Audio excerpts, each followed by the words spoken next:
patch, there's a particular patch of butches that you ever say, those things that stick to your socks.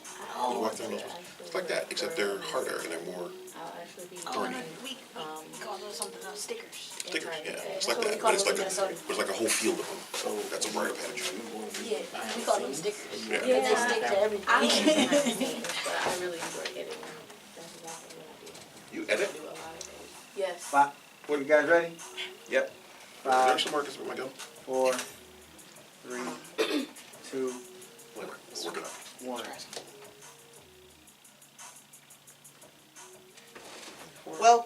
Welcome to LGBT Radio Nation on UrbanNationRadio.com. We are your #1 LGBT radio show here on UrbanNationRadio.com. I am your host, Kaiology Mann, and this is your host, Matirio. And we are LGBT Radio Nation.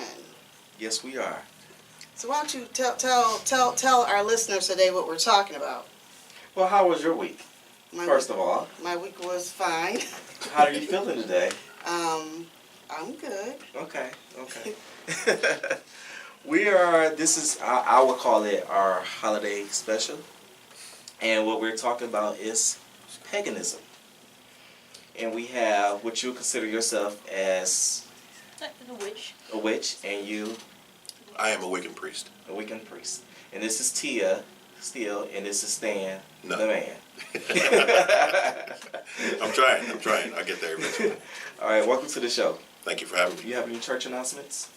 No church announcements. No? Okay.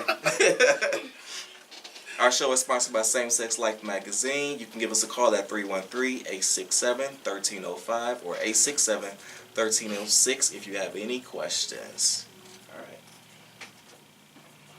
So, It's all on you. it's all on me? It's all on you. Okay. Awkward. So, in paganism, you are considered what? I would be considered a priest. I particularly preach Wicca. That's a tradition, and so that's what I do. We recently opened up a temple in Madison Heights, and specifically that's where I work. Okay. But I've been at this for a number of years, so we've been doing a lot of work out in the community for some time. Okay. Cool. And you do you have like a title? Yes, I'm actually the webmaster and treasurer of for the board of directors for the Pagan Pathways Temple. Okay. So for the viewers, because I know that when people hear pagan, they instantly sometimes turn their nose up, or they're uncomfortable, or have some type of whatever feelings about it. But, and just so that we can be clear, let's explain what paganism is. Okay. Paganism, in general, defines any religion that is outside of the Abrahamic religions, meaning Christianity, Islam, and Judaism. So that would include your Buddhists, your Druids, your shamans, anyone who's outside of what you consider your normal or your commonly accepted big three. Now, that includes your Hindus and a number of different faiths. So we're sort of like a catch-all for all those who are non-traditional here in the United States. Okay. Yeah. So would it be fair to say that you guys believe in Jehovah God, or is it something? No, Well- it's more polytheistic. So a lot of pagans believe there's more than one God. Yes. Okay. That God service different areas and do different things. And from my understanding, it's like earth things. Well, That'd be more of a Wicca tradition. With the tradition. Okay. Wicca specifically is earth-centered. And your Druidism and your shamanism are more your earth and spirit-centered traditions. But there are others. Your voodoo is not necessarily a earth-centered tradition, but it's got its roots in Christianity, and slavery and whatnot. But it's more focused on dealing with spirits called the Orishas. But they're, like I said, each one of the traditions are different, but we believe that all are valid. It's sort of look at it this way. My name is Stan, but I'm also known as Nation. I am also known as father. I am also known as, brother, son. I serve a lot of different roles. Each one of these roles is different, and I have a very different relationship with my son than I do with my mother. But they're all the same person. That's the way we see deity, that our Creator is multifaceted, and that by limiting deity to one particular way of being, we are missing the bigger picture. Okay. How long has paganism been around? Probably what, 1700s? 3,000 years plus. 3,000 years? Yeah. Modern neo-paganism is sort of an adaptation of a tradition that is long-standing, but the earth-based and spirit-based centered religions have been around for thousands of years. They Okay. predate Christianity by quite a while, Okay. There's a difference between paganism and Christianity, correct? Or dramatically. Dramatically different. Yes. And I know, and from what a little bit of research that I've done, that a lot of the holidays that even Christians celebrate today originally were pagan, what they call festivals, Yes. if you will. Can you name a few? Well, the two biggest Christian holidays would be Easter and Christmas, Okay. which correlate with our story of the god and goddess. Whereas in Easter, the god is reborn. Well, the god actually returns to power to impregnate the goddess. When you look back, you're going to be like, why am I doing this? Are you nervous? A little bit. A little bit. Yeah. You need a candle? Okay. I like that. I like that. Good one. And then in Christmas, which would be Yule, for us, is when the god is reborn of the goddess. Okay. So it's the nature of the story is to promote the fertility of the land. Whereas the everyday pagans from years ago, that's what they did. Mhm. Like their sustenance was of the land. So there's the story of the god and the goddess that correlates with the seasons and the growing season of Okay. agriculture. So there's from what I understand, is there like 7 principles of paganism? Well, I know that If you go by- even though different pagans have different paths, some believe, maybe 6 of them out of the 7, or because right. The 7 principles were set down by when paganism became popular, or what's called neo-paganism nowadays became popular. I believe it was in the 1930s, 1940s. They wanted to establish a set of rules, a set of laws. These are the things that we believe. In order to have a religion recognized by the United States government, you have to have some rules. And so these rules were set down to sort of define witchcraft as a belief system and paganism as a whole. And these are generally what most people go by when they're affiliated, when they're dealing with affiliation with the government. Now, in personal practice and in individual religious practice, it differs based on which tradition they're following. Sort of like you may say you're a Christian, but if you're a Christian, are you Baptist? Are you Pentecostal? Different ones, All of them are different. So when you say paganism, think of it more like the label for Christianity. It's an umbrella for a variety of different traditions and faiths. Okay. So those, according to the legal system, that's what we follow. Are those? So paganism is just not a mainstream religion. It's to a say lot the more least. mainstream than you think. Yeah. I believe it. I believe Most it. people say they don't know any pagans. What's- And I promise you do. You just You don't know probably that do, right? Yeah. Because when I first met Tia, and I've been on Tia for years, I didn't know she was until she set my cat tail on fire. No, I'm just joking. I'm I just didn't joking. set the cat's tail on fire. Okay, let's correct that. We do not She didn't do it. harm No, animals. no, she didn't do it. Ever, No. ever. We don't But for a long harm time, I was like, don't go near my cat. So let me ask tail you on this: fire. what define for me the word pagan? Well, think of it like this. We practice traditions that are, in most cases, either earth-based or earth-centered, or spirit-based or spirit-centered. There's no dogma. There's no religious doctrine that says you should be this way. There are traditions that have been passed down through generations, and there are traditions that are sometimes made up on the spot to fit our modern situation. But it's not a belief system that has a book that says how you must behave.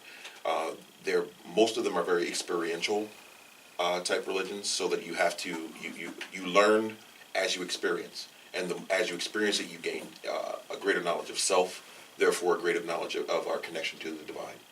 So tell us like what some of your practices would be. Well, one of the biggest practices probably in our community would be meditation. Another trend you would probably see would be Reiki, Yeah, Reiki's very popular as which well. is Reiki is energetic healing. So it's not necessarily the practice of a bunch of pills that you need to take and that they're supposed to do this, or these pills that came out of some government laboratory somewhere. It's more I see your aura, I see problem areas, I'm gonna try and take care of it. Yeah.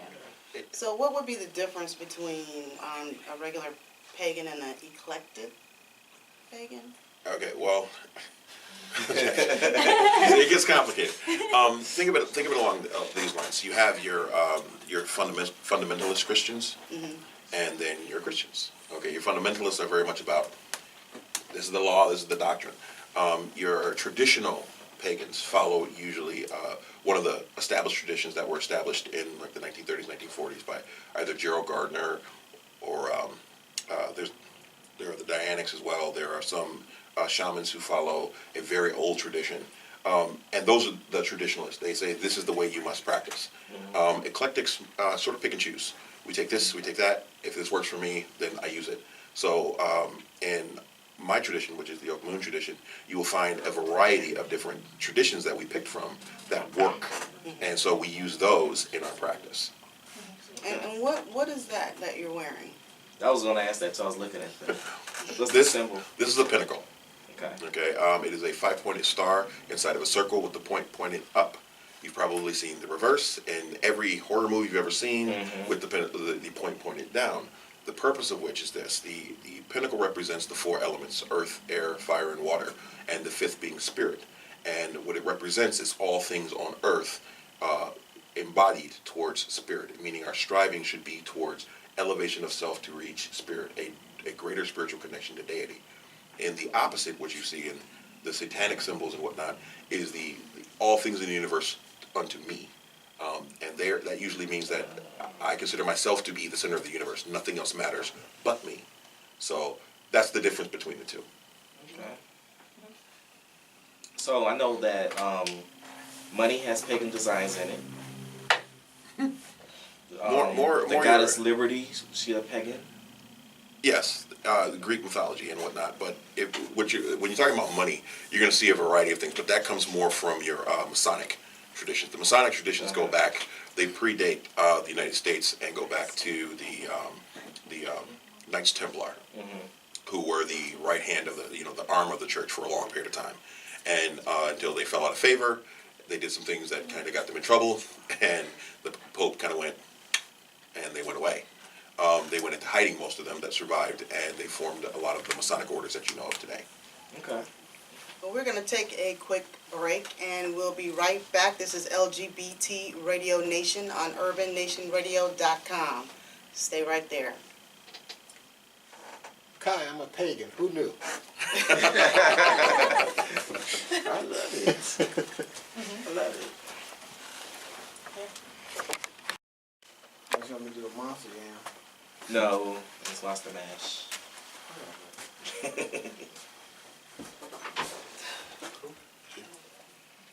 Okay. 5, 4, 3, 2, 1. Bring us that. And we are back. This is LGBT Radio Nation on UrbanNationRadio.com. During the break, you guys were talking about kind of like the history of Halloween. Can you repeat that for our listeners? Well, a lot of people ask us about Halloween and is it a pagan holiday? And yes, it is. It's based off of Samhain, which is a pagan tradition that was started many hundreds of years ago. It was basically a way of warding off evil spirits because they believed that during this time of year, the veil between the worlds was thinnest, and that spirits could pass easier between the worlds at this time. So they were afraid that dark spirits or demons might come through, and so they would placate them by putting out treats and sweets in order to entice them to take those instead of harming anyone in the house. They would also dress their children. They began to dress their children up as well to sort of hide them from the spirits, because if they dressed them up as these scary things, then the spirits would see them as as a non-threat and not as prey. So it was basically a way of warding off dark spirits, and that's where you get your tradition of trick-or-treating, because you never know if something comes to your door, if it's a spirit or if it's a child. So you give them all candy. Yeah, That's interesting. Now, give me if you can think of any off the top of you guys' head, like 5 misconceptions of pagans. Oh wow! I'll give you 500. Because they always think they worship the devil and Yeah, we don't believe in the devil. Yeah, we don't For the believe in the record. concept of absolute evil. That's actually contradictory to paganism. Because one of the things about us as people is that we need to be balanced. Every person has light and darkness within them. And to become a complete person, you need to balance both those sides. Now, I'm not saying you're angry, so you go out there and I'm not saying you're angry and you go out and you beat up a homeless person. No, Oh my absolutely God. not. But what I'm saying is that darkness, that anger, do something else with it. Maybe you might go and grab some Legos, build up a giant tower, and then knock it over. And it satisfies that darkness to bring you to be more of a complete person. Because any type of imbalance in between those two causes issues within you as a human. Like, one of the things is that people don't understand or know about pagans is that paganism is a constant reflection of yourself. You are always trying to make yourself better. Always trying to be a better person. Always trying to do things that are right or that feel good. And those things cause you to understand your weaknesses, your limitations. Because if you're not reflecting upon yourself, then you're not bettering yourself. You can't become a complete person if you are not looking at yourself to constantly analyze what my flaws are. What are my strengths? What weaknesses can I do something about? Because generally you can't eliminate your weaknesses. However, you can acknowledge them and utilize what you know is your weakness. Okay. It's called evolving yourself. Right. Yeah. You know, and that is we call this in our tradition shadow work. It's where you do your self-examination. You go into that deep dark part of yourself that you never really talk to anybody about. All those secrets that you never really admit to out in public or even to yourself in the mirror. And you examine them. Did he give you some water? Yeah. Okay. You kind of examine them. You go through your chest and you see who you really are. And that gives you a bit of insight into what you are. And if you can determine what that is, then you can be a complete person. It's when you're lying to yourself or you're not allowing yourself to address those darker aspects of self that they have power over you. That's when they sneak up on you to make you do something you wouldn't normally do. Or they put you in a position that you wouldn't normally be in because you didn't see it coming. You weren't paying attention to it and you weren't really acknowledging the truth of who and what you are. So are there bad pagans? I mean, there's bad people everywhere. Just generally. I mean, there's, you can't. There's always fundamentalists. Or nominal of every religion. Yeah. And people that try and pervert any type of message. Tell us about spells, because I know. Everybody always wants to know about the spells. Yes, Well, please. okay, so the basic root in spells and in magic is to bring about change, to energetically bring about change, and to align yourself with the change that you want to see. So people do the spells because they want that change. However, you have to also believe in the change that you want to see, and make every means you can to follow that. So they all are just pretty much you walking down the street.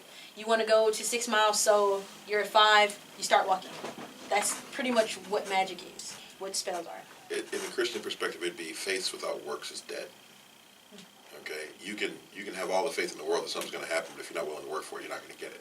The same applies to spell work, because what spell work basically is exerting your will upon the universe to make change. So do you need candles and rocks and stuff to? These are focus tools. These are what we call foci. They're designed to take you out of the I had to go to work today, I have these bills to deal with today. Excuses. Well, not really excuses. They're just things that distract you. Yeah. We call it the mundane. The things that distract you from getting into a particular state of So mind. it's basically the meditation which she was speaking of earlier. Okay. Meditation helps you to achieve the proper state of mind in which you can make change in the universe. It's where you've become centered. You've acknowledged what we call your magical state of mind. You're in a place where your brain is not focused on your job. You're focused on this particular thing. You're focused on your spiritual allies, those that you work with on a regular basis. You're focused on your circle. You're focused on your craft. And you are working specifically for this thing, and that's all you're thinking about. Like tunnel vision. Sort of. Well, yeah, it's focus. It's and the tools that we use. Your athame, which is your ritual dagger. Your candles. Why would you use a dagger, though? What does that symbolize? Well, the dagger itself symbolizes a focused point. It is taking all of this that's going on in your head and bringing it to one particular point in order to transmit energy from yourself out into the world. It is a way of directing things. It is a way of, it symbolizes cutting through what we consider the illusion of the material world into the spiritual world and manifesting your will in that place. Because what we do is we manifest our will there, and since it's what we consider a higher plane, what we commit above, so shall it become below. So as above, so below. It is a matter of influencing that area of space and time so that it can manipulate things on this particular plane. As it is in heaven. So will it be upon earth? Okay. All the philosophies are very similar. I hear. So, from what I was reading, you can tell me, you can correct me if you like. I read that wedding rings are a pagan custom. Weddings was a pagan custom. Funerals, the statues. If you really get into it, I was see, I try not to reveal so much because people get really upset when you attack their standard belief systems. A lot of it comes from paganism. I mean, these are traditions that when the Romans went and conquered a place, they didn't come and say, well, we're going to wipe out everything you ever did. They simply walked in and said, no, we're going to incorporate everything that you did into our faith system now. So they would incorporate different traditions from different places and different cultures that they conquered. So as these things began to develop and morph into another, you get all of these traditions that kind of get handed over to generation by generation. So then when Christianity is born, they simply say that a lot of the traditions that you follow, we follow. And so they adopted a lot. They did the same thing the Romans did, and they adopted a lot of them. So it's not unfamiliar. A lot of the symbology and traditions that you find in Christianity are very similar to what you would find in Roman culture, what you'd find in Egyptian culture. All of them come from some sort of the same place. Okay. Now let me ask, what made you get into paganism? You're pretty young. So, I mean, you're not born into it. It's something that you choose, right? Okay. So what made you get into it? So, I do come from a Christian Baptist home. Okay. I actually have been studying paganism for a really long time. I started looking into actually different religions about the age of 14. Okay. That's pretty young. Because I didn't necessarily feel Christianity. While I was a child, I was brought up to go to church, Sunday school. We went camping with the church, all kinds of things. My mother is a really, really Baptist woman. You know our mother. No, I don't. But I know when she says that. I know what it means. Yeah. But it was something that I just didn't align with. Like when I was a child, I held animals, trees, leaves, flowers, all of the same spirit. Because if you take yourself outside of the mundane world, if you stop focusing on, oh, well, my neighbor just got a new bike, I need to have that new bike, oh, I don't know why I don't have that bike, and you are absolutely outside of the material things, you notice so much more. Like, sitting outside, you can feel so much more. Like, sitting in a room with the dog can feel someone coming in that room before anybody else. And it's not a sound, it's not a noise, it's your entire body can feel it. And it's the craziest, weirdest thing in the world to feel. Especially as a teenager, you're sitting there and you're just like, I feel someone coming down the stairs. So were you baptized as a Christian? 3 times. 3 times. So how you convert into paganism? Well, paganism is not a specific.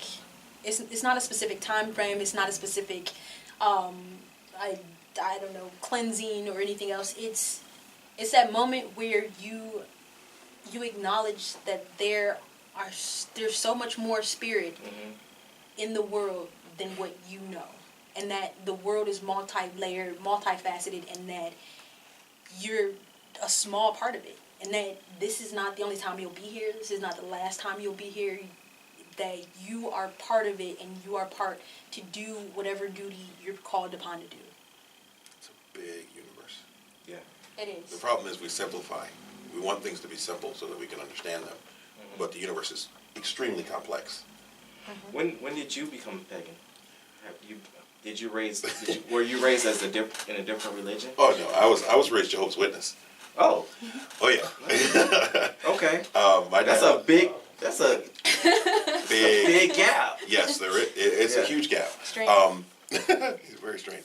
But I was raised Jehovah's Witness, and early on, I didn't really click with that philosophy. So I started looking into non-denominational Christianity, and I was very devout, very much in church. Before And you go on, what made you not be so in tune with the Jehovah's Witness? I'm a skeptic. Okay. I am seriously at heart. I'm a scientist. I like proof. I like, you need to show me, Okay. and there were too many too many discrepancies in what I was being told versus what was you saw. panning out to be reality, because it was just like, well, there's 110,000 of us that are going, okay, well, wait, Right. you're wrong, okay, because I know there's more than 110,000 Jehovah's Witnesses in the world. So, I mean, I got into a lot of arguments, and I know that the information I was getting at the time was inaccurate, so I don't blame Jehovah's Witnesses or whatnot. Just the people that I was talking to at the time, they didn't have the information that was required. So what ended up happening was I converted to non-denominational Christianity, and I started going to Word of Faith Christian Center. Okay. Great church. Pastor Butler is a diehard pastor. He was very much he was a skeptic like me. He was very much like, don't believe me. I want you to read your word. Read the Bible. Find out for yourself, because I could be standing up here lying to you. And I said, okay. And I read it, and I read the book from cover to cover. Most Christians I know haven't done that. And so my issue is this: if this is my eternal soul we're talking about, I need to know what can I do to avoid hell, because I was terrified of going to hell. And so I read the book, and I sat in church and talked to people, and I started to feel different than the way they were feeling, and I said, this Different from the Jehovah's Witnesses? yeah, well, the Christians, period. I was like, this, it's not enough. It's not telling me the whole story. There's more here that I know to be true, things that I don't necessarily have the ability to prove yet, but I know that there's more than this. And I started looking through various religions, and I began to study religions as a hobby. So, I looked into Mormonism and Catholicism and a variety of different faiths. Even, I looked at, didn't participate in, Satanism and devil worship, because I wanted to know what they were about. And mostly they're just nuts. But I know, I'm not supposed to say that. I guess that's to clear up the whole. That's not the Satanism and politically devil correct thing to worship say. Situation, I guess. It's not the politically correct thing to say. I know we're supposed to be tolerant of other people, but here's my issue. If to follow a tradition that specifically says that you are the only thing in the universe is insane to me, because you aren't, obviously. There's obviously more here than just you, and there's more to this than just you and your wants. So I can't follow any tradition that professes that as their way of being. Okay, I'm gonna turn the corner real quick. As far as like, we going to break? Oh, God. Oh, That's well. a good transition. Good transition. I want to ask about like personal life situations. Like, could a pagan date outside of that belief? First and foremost, if you are, and this is for anyone who's currently involved in paganism, if there's any priest or high priest or high priestess who gives you instruction that you can or cannot date someone, you need to leave. They don't have the right to tell you anything about how you exert your will in your life. Okay. The beautiful part of paganism is that it is about you being free to enact your will upon the world, and that means you choose your path and you choose how you experience it. So it comes with the responsibility that you understand that if you do certain things are going to happen to you, and that you are now responsible for everything that you do. But you also have the freedom to make your own choices and your own decisions. There is no one who tells you what you're supposed to, who you can date and who you can't, how you're supposed to practice your faith and how you're not. It's your right to choose. Okay. Yeah. On that note, we are going to take a quick break. This is LGBT Radio Nation on UrbanNationRadio.com. Which video did you want me to play next? I didn't have a video. The Michael Jackson or the... Yeah, you can play that one. Sorry, I know that wasn't a politically correct thing to say, but I was like, why would you say that? because They I just opened like It a wasn't satanic politi- church in Michigan. I'm aware of that, and I think they're a gaggle of idiots.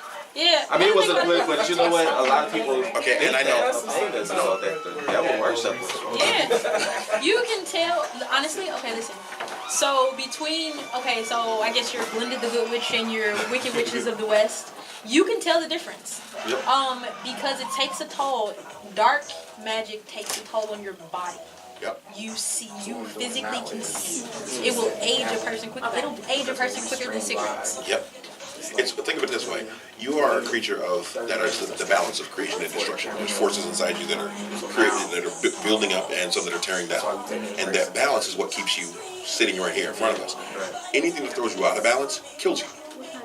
One or the other. And the problem you have with those who deal with your dark magic and your dark energies is that they align themselves with destruction and destructive powers, and so it kills them. But Okay, it wears on their body. It destroys who and what they are. And it's a terrible thing. Like You can see it. You can see it all over their face. Like I don't remember who. Well, I guess I can't say names anyway. No. But I don't remember I'm gonna catch who. flack about that. I'm gonna catch flack about that because you know who's gonna come at me. Someone, the ones that come to count. Oh yeah. They're gonna have issues. They're definitely.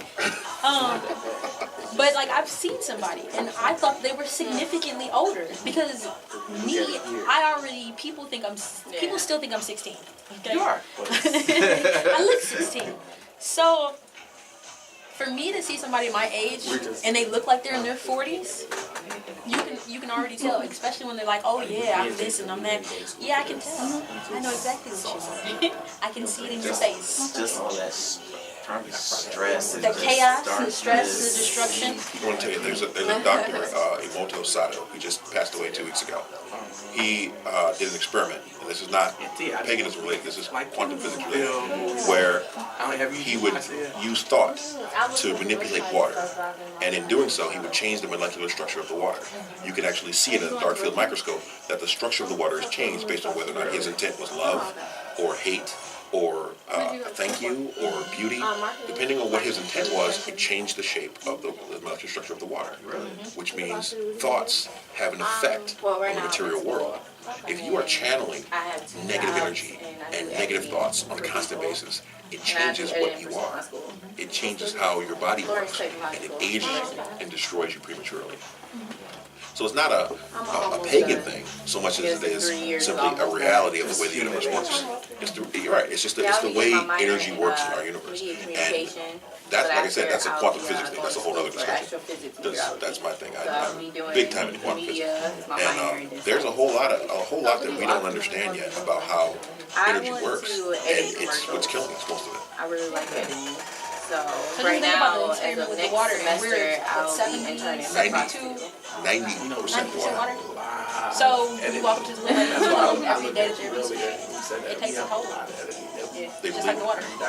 What you say Yeah, right now I'm matter. actually working with someone. Tell your It's like kids on your the story. molecular level too. I'm working Exactly. with someone. He Affects the water in the lives body. in. He's a construction worker. You can literally change the structure of your kid's brain by what you tell them. I'm not from Southfield, so I Oh, really yeah, don't know much that's- about it. But apparently they started off Southfield with a lot of When a modern kid grow up homes. and you tell them they ain't gonna bounce or And nothing or whatever. Right now I'm They won't. directing. They will prove you right. 9 times out of 10 they I'm won't. pretty Right. I have a life. Are they doing this? So what do you got? You got some Not yet. quick? You got some You got about hardcore? a minute. You look at you got the hardcore rock and cycle punches. She's like, I got something for you. I'm ready. Nah, I just wanted to listen. I needed to be educated. I got I'm you. just listening. But I'm telling you, they taking now. I ain't coming back. What Yeah, did I I tell knew you? ahead of time. He told me, and I was like, oh, okay. This shit. Oh, you didn't know the topic of the show today? They tricked us. I know I was shocked when y'all came to the house. I'm like, Said we didn't know the topic. You didn't know It the kind of topic. threw them off. They didn't know the topic before. Yeah. I'm Kristen. Hi, Hi. Kristen. I'm Kai. that's my cousin. That's your cousin? Yeah. I'm short. I gotta So lean over. you go to Specs Howard, right? No, I've been graduated. I go to Lawrence Technological Doing University. radios. something, education. So she was like begging me to, can I come and sit in? Yeah. All right, y'all ready? Yeah. 5, 4, 3, 2. Welcome back. This is LGBT Radio Nation on UrbanNationRadio.com. If you have any questions for our guests, give us a call at 313-867-1305 or... Oh, 313-867-1306.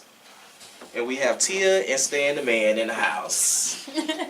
And they're talking about their New Year's Halloween. No. So, what were we talking about before we went on break? Oh, we're talking about the personal thing. I know you said that, you know, they can't choose who you guys date or what have you. Right. And you can choose whoever you want to date. Now, the next question is, when you meet someone and you tell them you're a pagan, if they don't understand what it is, what is their natural reaction?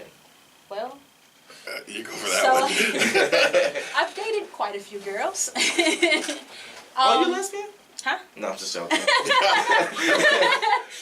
Does that play a part in the whole pagan thing? It has. We get to that next. Go ahead. Well, I've dated primarily a lot of Christians. Okay. I didn't have a significant issue until my last girlfriend, who was studying to be a minister. Okay. We fought all the time about it because my thing was I was like, I accept your religion, absolutely. I will go to everything except for church with you. Okay. But however, You guys go to a temple or church, or is We it? do now. Is a temple? It's called a temple. Yes. Okay. yeah, but she absolutely. What would fought that tooth and mean for nail. you to go to church with her? To me, it felt like I was betraying myself because I had already known that she didn't completely accept me because of my faith. So if So- she did, would you go to church then? Would I have gone to church with her? Yeah. If she Yeah. did. Okay. I would have. Okay. But I felt like it was a betrayal of myself because I knew that she actively wanted to change me into a Christian, Oh. which I was not. Mhm. That's the reason why it was a betrayal. I mean, as far as the gospel of Jesus, I have no problem with Jesus. Absolutely none whatsoever. I actually think that is Jesus. The story behind Jesus is great. If we could actually even get people that walked and that completely accepted people without judgment and broke bread with anybody, I would have absolutely no issue with that. Christians However, are Christians. she didn't align herself to that. Hers were to vilify pagans, to vilify homosexuals. However, you're a homosexual. So she And- has I found that some ironic. other issues. It sounds Yeah, like. she was a nominal Christian Okay. pursuing ministry. As far as any of the other Christians I've dated, it has been a wow, that's interesting, that's weird, that's different. Mhm. Do you worship the devil? Which is a no. If you have any questions or whatever you want to ask me, I have no problem telling you. So just to make it clear, pagans do not worship the devil. We don't even believe in the devil. No, don't. Or do you believe in it? No, absolute evil. However, my current girlfriend is pagan, and I don't think I'll be going back. Did you know she was pagan when you first met her? Like, how did the conversation come up? Yes, we actually met at a pagan event. And it's so funny because you mentioned earlier that people could be pagans and you not even know it. Yeah. Now, her girlfriend, I've been knowing for a long time, had no idea she was a pagan until this September. Yeah. Yeah. Well, and that's how it goes. I I've been mean, knowing her for years.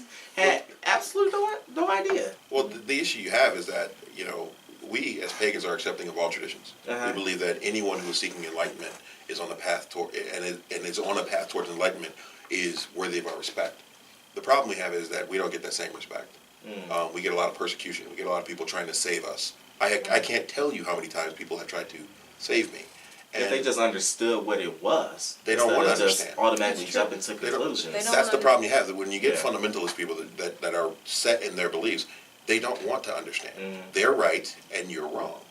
Okay? And that you just don't understand that you're wrong yet. And that's kind of the problem I have when people are closed-minded that way. Because I have no problem with, I counsel Christians, pagans, and Muslims. Okay, I have counseled 2 different factions of a church that were fighting within themselves, a Christian church that were fighting within themselves. So, I mean, I understand Christianity very well. My issue is, why can't Christians follow Christ's doctrine? I mean, it was fairly clear, that all people can come unto God. All people can come by Christ. His philosophy was to preach to everyone, even if they weren't of his faith. And that's kind of what we're looking for. We don't ask that everyone believe what we believe. And then from what I recall, Jesus walked amongst a lot of different people. Absolutely. Yeah. Absolutely. And That was that's an argument me and her had all the time. All the time. So you'll run into that a lot. Is it a process as far as becoming a pagan? Like, is it a baptism or? I saw you guys do like a convocation or something. What's that? Well, the Okay. convocation is it's, I guess you would say it's a weekend long, a 4-day weekend seminar. It's the largest indoor pagan event in the Midwest.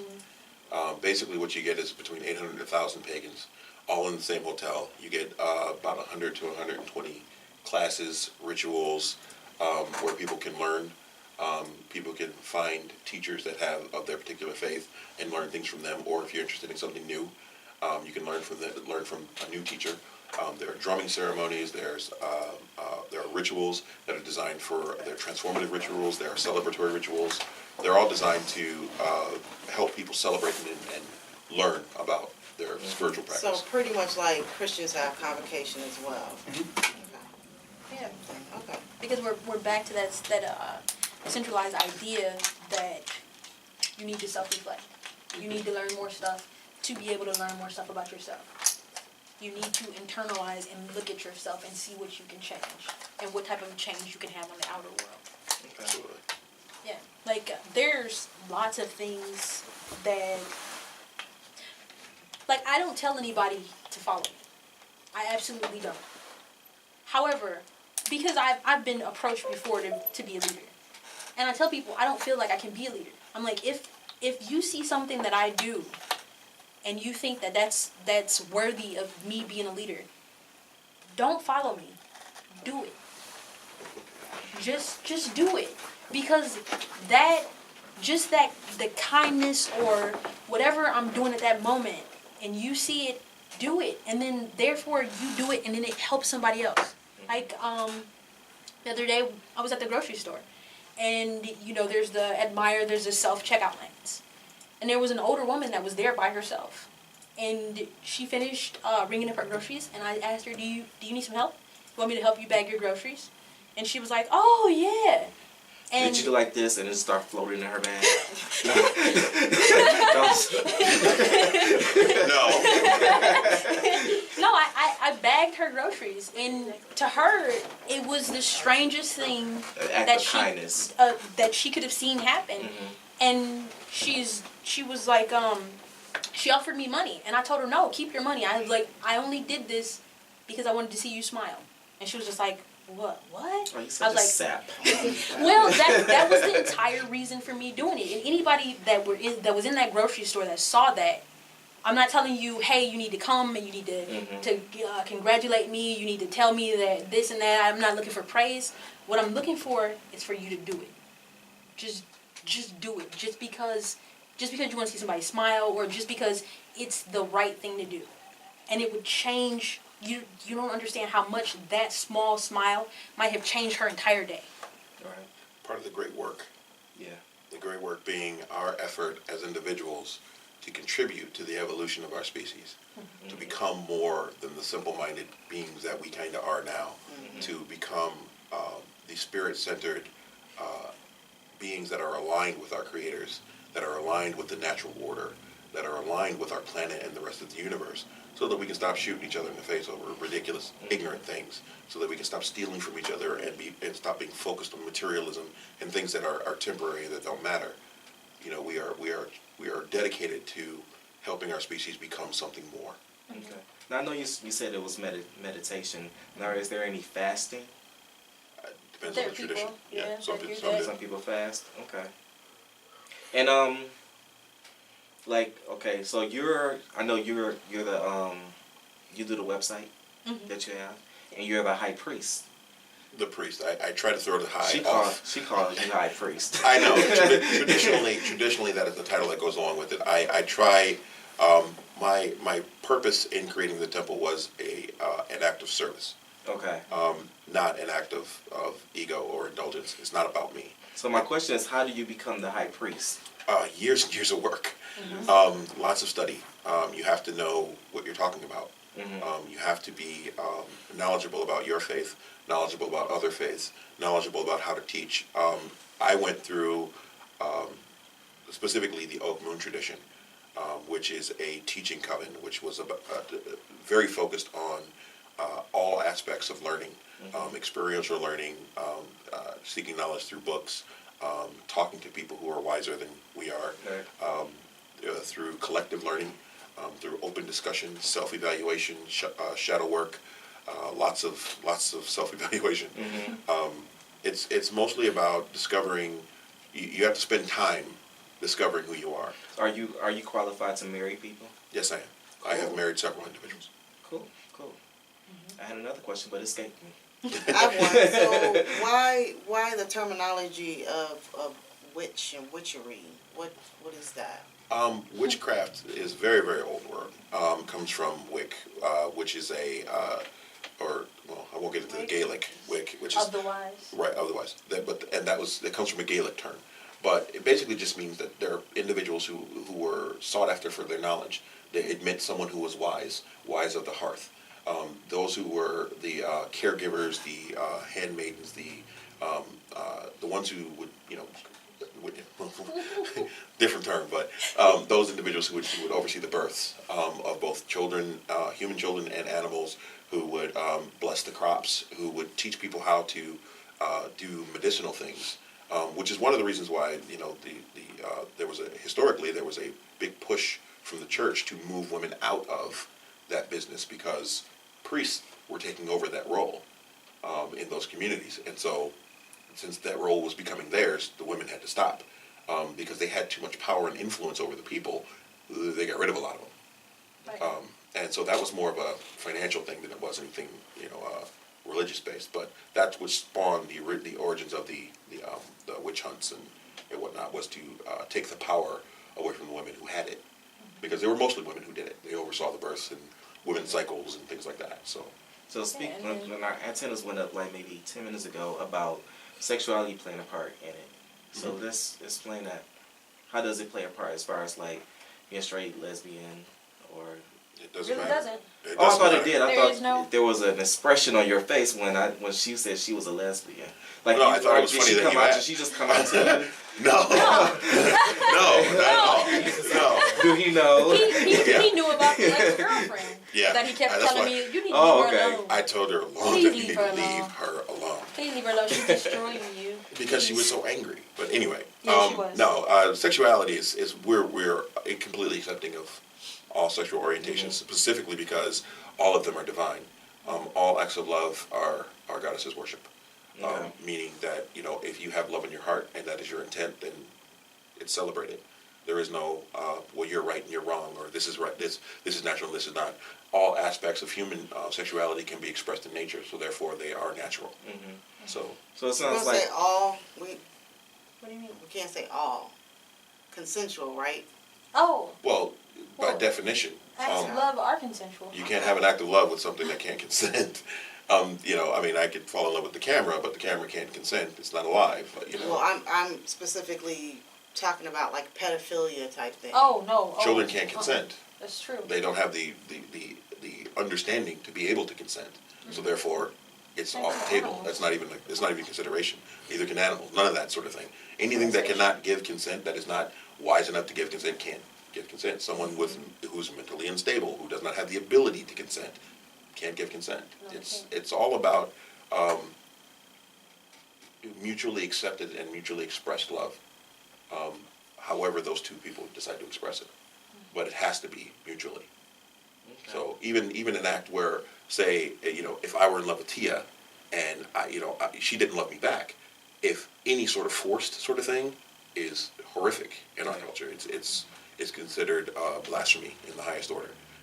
It is a violation of another's will, and that doesn't even if it wasn't so much a rape situation, but it's just the fact that I forced my will upon her. Yeah. I wanted to make her do something that she didn't want to do. That is considered a violation in our tradition. You're not allowed to do that. So you guys are basically purely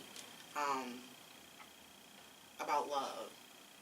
Yeah, basically, it's and all a balance of energy.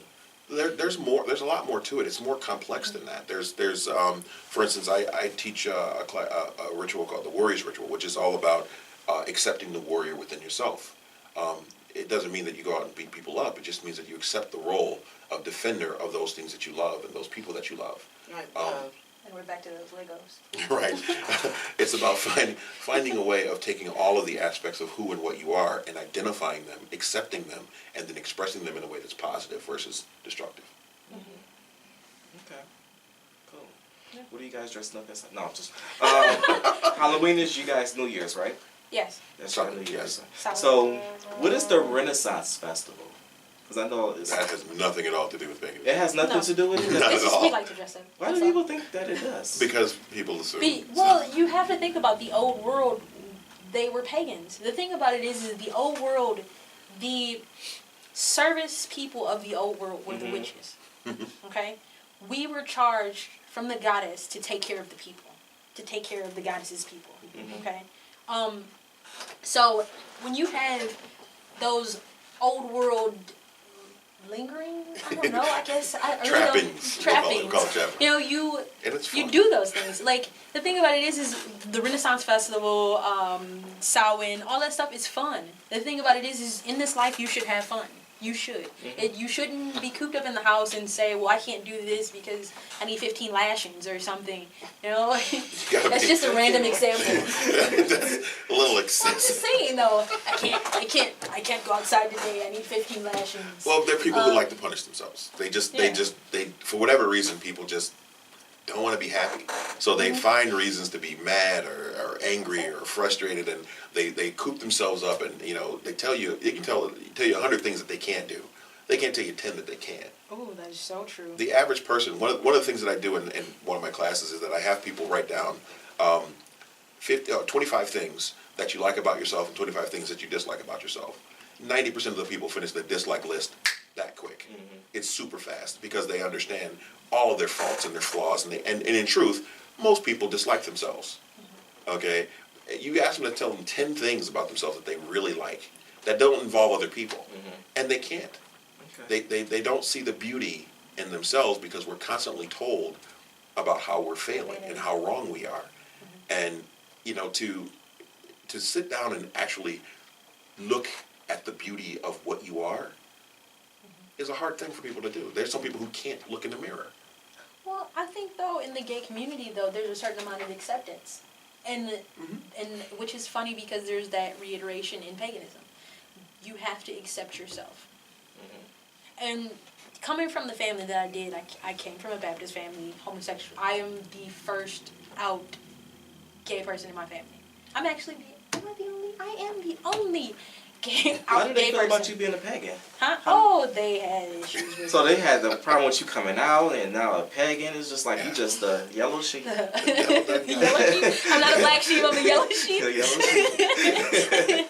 Well, there's that. The thing about it is one of the first things I had to do was I had to accept myself as a homosexual, and then I have to accept myself as who I am. And that's a part of paganism is like, hey, this is who you are. You can try and change it all you want. You can put a certain portion of your personality in a black box and lock it away, but it's still going to be there and it's going to rage because it's locked in that black box. But that's not going to change. Like, I could have walked through life and pretended to be heterosexual and been miserable and unhappy. Just for the records, for our audience, he's heterosexual. She is not. I don't usually. I don't. No, I know. I'm just saying that because our half the people I know think I'm gay. It doesn't matter. It doesn't matter to me. Why do they think that? Because I have friends of mine who are gay, and I hug them, with love, and they're like, "You're hugging this man as if you're in love with him." I'm like, "No, I'm hugging him with love because he's my brother, and I love him, and I want him to feel that when I hug him, and I don't have that. Oh well, I'm gonna be standoffish. Right. No, I mean, So are those other pagans who are saying that to you, or no? no, mostly they're not. The pagans, you're going to find are generally, like I said, pretty accepting of a variety of different things about people, especially their sexual orientations. Because like you said, Even the first joke thing. with you. Say again. Even joke with you. Even joke with you about it. You know, it's a pagan. I've been watching American Next Time Out. I don't know if you guys watch it. Or, No, there's a guy that's on there that's a pagan, but he is so dark. He is so dark. Because that's what Hollywood likes.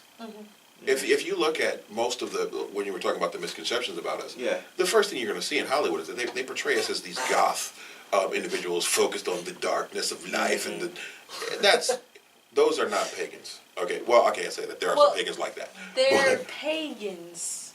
they're not The us. quote unquote. They're not who we are. The quote unquote. That's the whole point. Okay.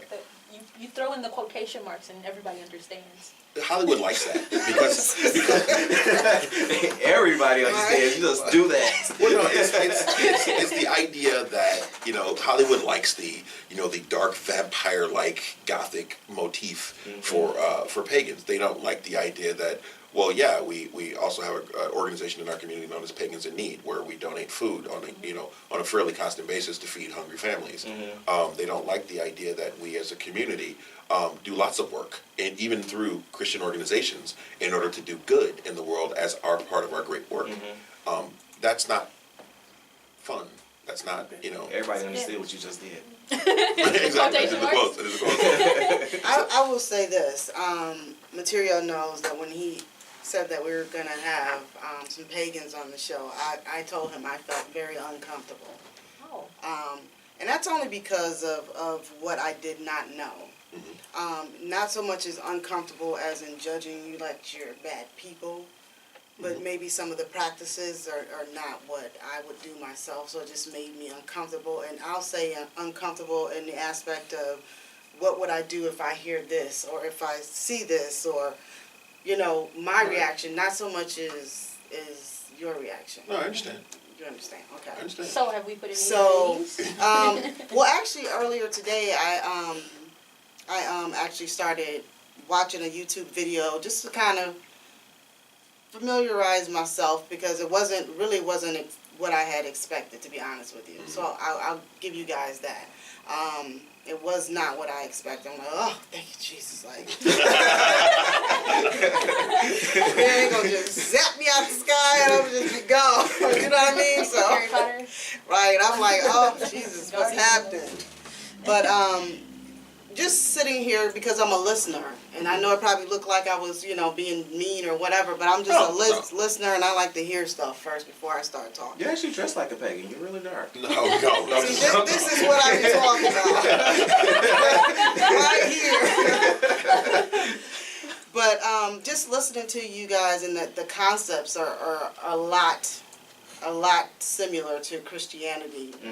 The actual behavior that we're supposed to actually have. So I could hear that, and I don't know, and I wouldn't say that I don't know, but there are a few people this past couple weeks that have been saying to me about nature, like seriously about nature, and how they feel closer to God because of nature.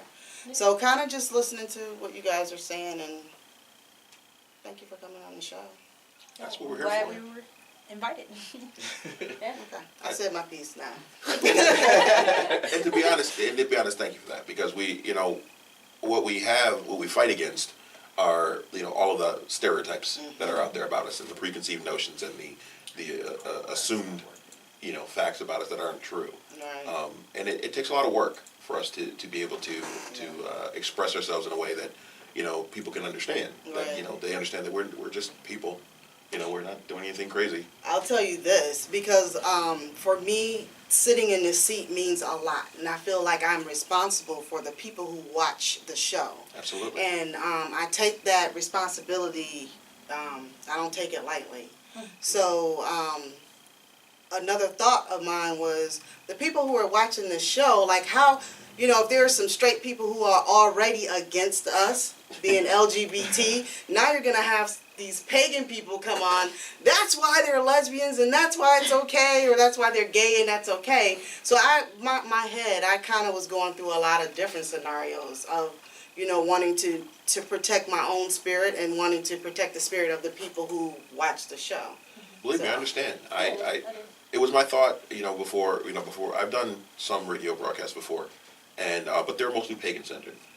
Coming onto a show that was not pagan-centered, I had some thoughtfulness about it because, again, I represent a lot of pagans, and I represent a community that has already has an image that people are afraid of, and so as an individual coming in this circumstance, I need to represent myself in a way that so people can see who they really are, but in a positive light, without being untrue to who and what we are. I don't lie about who I am. I make it a point not to, because I don't want people to be surprised later or confused later about who they're dealing with. So I'm very upfront about my beliefs with people. I'm very upfront about our community, and I'm very upfront about how we conduct ourselves. I'm equally as taxing on the pagan community about how we conduct ourselves. So, believe me, I understand what you mean as far as associations are concerned. But And I definitely understand that because I've walked that. I've lived that. Because, when I was growing up in school, I was one of the few mixed kids. So then we have the mixed lesbian, pagan, one of my friends referred to me as a super minority. So I understand what it's like to be the different kid in the community, or the different kid that has people judging them on multiple levels. Because if you don't hate me for this reason, you hate me for this one. yeah. But the thing about it is what I've learned throughout all of these years is that you hate what you really don't know. Yeah. You hate what you cannot understand. But if I put you in a position that, hey, I have a soul just like you do. I have 2 eyes, a mouth, some ears. Don't you have that? And well, yes. We're still brothers. We still breathe. We're all gonna breathe. And breathe and we eat and everything else. So while we're still breathing, and I know we spoke earlier, before the show, about the coven, and I know that you said you could speak generally about it, so I'll give you the floor on that. Covens are just one type of organization underneath paganism. They're basically it's in the old tradition. It was usually a familial group. You usually had a family or a group of families who were part of a coven. It's an association of individuals who practice their spirituality together. It's a very intimate type relationship. In joining covens, you're considered almost in a marriage type situation in the secrets that you keep and the oaths that you keep. You can say things to your coven that you can't say to other people. That is supposed to be a place where you are safe and you are secure, and that you know that the things that you say don't leave the coven. The things that you do don't leave the coven. It's a place where you can explore, when I talk about the shadow work, even the darkest aspects of yourself amongst people who will understand you, who love you, and who will help you to work through those things. Okay. So, if you have anger issues, if you have a drinking problem, those sorts of things, this is the group that you would deal with, and they would help you through this time so that you can, get past whatever the problem is and become a whole person amongst people who care about you, which is why things within covens are secret. You don't talk about covens in general, in specific. You can only talk about them in general because you're not supposed to reveal things. There are oaths that are taken when you join specifically to that purpose, and it's not a good idea to break oaths. That's the inspiration for my shirt. On Wednesdays we wear black. I don't know if y'all familiar with American Horror Story, but they had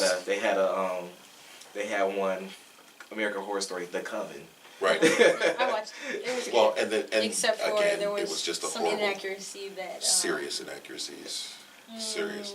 Yeah. There's so many inaccuracies in a lot of the things that goes on in Hollywood that they just, There's a specific period. something that I completely had an issue. You want to speak on it? You want to talk about it?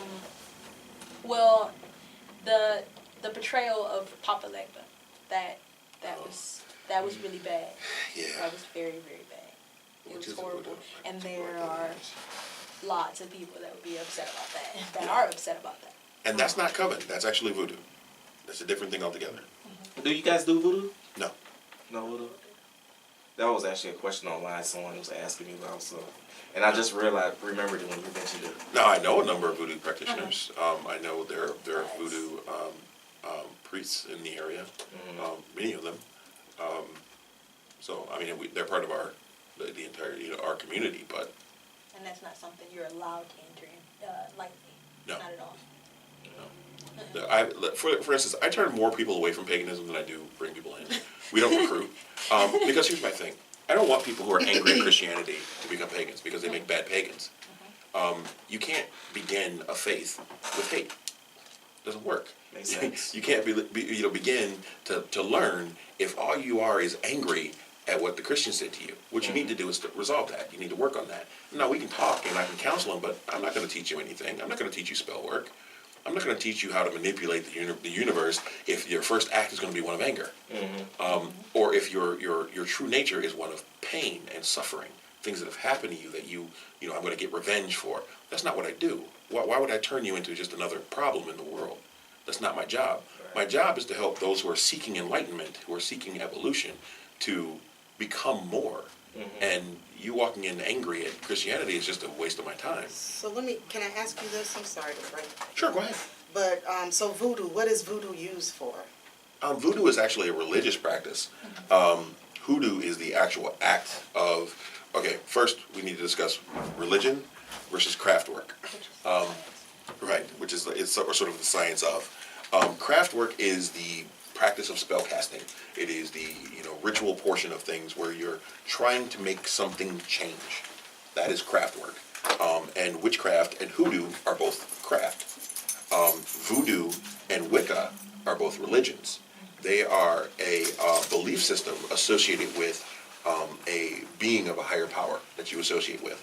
In voodoo, those are the orishas. Those are the beings that are in between us and the Creator, that sort of help us get along. It's kind of like we would say angels.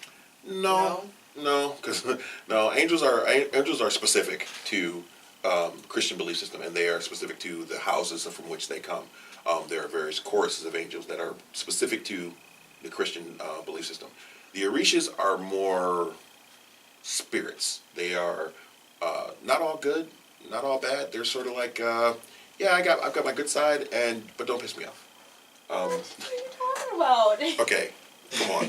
No, that is not on. an accurate description of the orishas. Okay, which one are you talking about? Huh? Which ones are you talking about? Multiple orishas. There are lessons to be learned from the orishas. The thing about it is So when you explain to approach us the orishas, what you an approach orisha the orishas.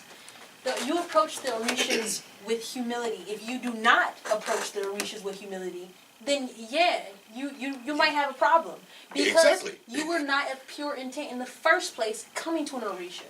You That is have to be correct. pure of intent to That is- approach a orisha. That is correct. That So what correct. is an orisha? So I misspoke. An orisha, It's a spirit. you can define it as a spirit. You can define an orisha as a god. You can. The orishas, much like.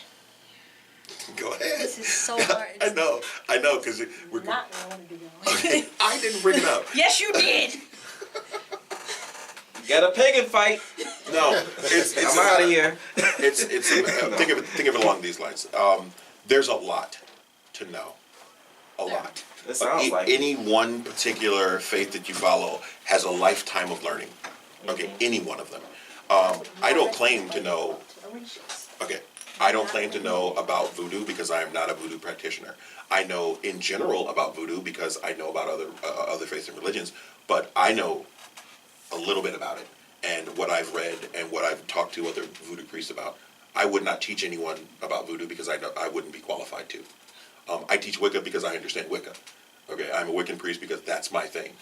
Just like you wouldn't have a Catholic priest go to a Baptist service and try to, hold service. It wouldn't work. Mm-hmm. So it's, I know in general about it. She knows more about it than I do. But again, like I said, there's a lot to know. It is. That's why. Is that right? 7:51. No, it's 7:18. Oh. Wow, what's going on? Anyway. Tell us, like, leave us with something good, something positive. Okay. Something positive of being a pagan Yeah. is actually bringing about the change in positive things. Being able to actually see those, even in the smallest things. Not trying to glorify yourself in anything, but that small amount of difference that you can just see on someone's face is just there, because it gives you a much better feeling inside than even if you went and bought a new pair of jeans. For me, the best thing about being a pagan is a sense of freedom. A way of being that is rooted in the most fundamental connections with the natural order, with the spirits of the earth, with my creators. That I can have that connection without any intermediaries, that I can have that connection whether I'm at work or at home. Wherever I am, I'm a part of this flow of energy that is constant and forever. That I'm connected to every human that I meet, that I'm connected to everything in the world at the same time. That I can find brothers wherever I go. So it's about being connected all the time, and in a way that brings complete and utter peace and joy every day of my life. I would say that I've learned a lot. I mean, I got a general aspect from when I first met you about paganism, but I would say it was an honor speaking with you and you sharing, your what would you call it? Whatever. Can we plug the temple? Can we plug the temple before we Yeah, go ahead. We actually just recently opened the first brick and mortar pagan temple in southeastern Michigan, which is Pagan Pathways Temple. We're at 28736 John R. Road in Madison Heights. We are open 6 days a week, Tuesdays through Sundays. We have classes. If you have questions, we have counselors. We have services every other Sunday. Okay. So we got a lot going on. We got a lot to see there. And you can learn a lot more about the different paths, and any of the questions that are lingering, will be there. And you have a website. Mm-hmm. Yes, we do. Yep, paganpathwaystemple.org. Okay. We're also on Facebook. Yeah, that's it. Well, we thank you again. As Matirio said, thank you. Yes, I still want to know what you're wearing for Halloween. Oh, well, Halloween I'm actually going to honor my ancestors. So I'm having an ancestral dinner. We're going to have, I celebrate Samhain a little bit different than other people. Instead of the silence, I actually like to share stories about people in our family that have passed, because one of the greatest things that you can do is remember the dead. Okay. I actually am working, so I'm going to be I'm working at actually a convention. I'll be at UMACon, so I'm working there. Yeah, this is my 4th year of dinner. It's kind of cool. Alrighty, that is LGBT Radio Nation. I am your host, Kaiology Mann. We thank our listeners today for listening in. Matirio? Yeah, I'm so glad that we've been enlightened with paganism and put some thoughts that people had misconceptions to rest. Hopefully, hope our audience learned a lot. We like to end our show with a quote, and I know that because her uncomfortability, she was quoting the shit out of Instagram today. Oh my God, it was just like so many. I'm like, okay, God, you're quoting me to death. Scheduled. I know they're scheduled, but damn, it was a lot. I couldn't keep up. But it's I have okay. a quote, though. Go ahead with your quote, babe. No, you go ahead with yours. Mine says, enrich your senses with love and acceptance. Mine is, everything we hear is an opinion, not a fact. Everything we see is a perspective, not the truth. Marcus Aurelius. Don't forget to like the LGBT Radio Nation page and the urbannationradio.com page. You guys got a quote? I only actually had the Carmatic law, so. I didn't bring our prayer, but That's okay. Oh, that's what that is a question I wanted to ask. Do you guys like have a Bible? Is it a Bible or what No. is it? No. No. You do prayers? We consider all texts, all holy texts, holy and sacred. Okay. So I have been in service and pulled from the Bible and the Quran and a number of other books. There is a Wiccan Bible out there. A friend of mine, A.J. Drew, wrote it. So I pulled from there. I pull from any source that provides a path towards true enlightenment instead of, misguiding people. So. All right, cool. So we want to thank Tia Steele and Stan the Man for our special Halloween edition, and then talk about paganism. I hope that you guys were educated as well as entertained. And that is our show for today. Peace. What are you doing down at Unicon? I'm actually running 2 tables. Sure. I'm running Thank